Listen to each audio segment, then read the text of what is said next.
అసలు ఇది 1500 సంవత్సరాల చెట్టు అంట కదా సార్. అసలు ఇది కొనటానికి ఎంత అమౌంట్ అయింది సార్?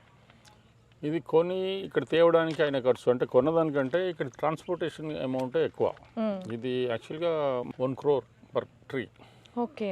మొత్తం పార్క్ మొత్తం చూసామండి. అసలు ఎంత బాగుందంటే ప్రతిదీ కూడా చాలా యూనిక్గా ఉంది.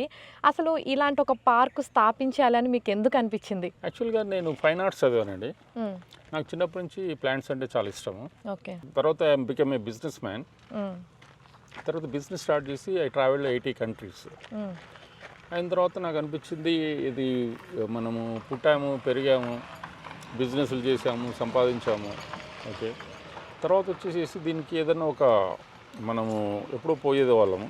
పోయే ముందు ఒక మన ఎన్విరాన్మెంట్కి, మన ప్లానెట్కి ఏదైనా ఒకటి మన గుర్తు పోయినా కూడా గుర్తు ఉండేలాగా చేద్దామని చెప్పేసి అదొక ఆలోచన కింద చేశానండి. కానీ మీ ఆలోచన అయితే అంటే ఎప్పుడు ఎన్నేళ్ళు పట్టిందంటే ఈ ఆలోచన ఎప్పుడు వచ్చింది? ఇదంతా కంప్లీట్ చేయడానికి 25 years బ్యాక్ వచ్చిన ఆలోచన అండి ఇది నాకు. ఓకే.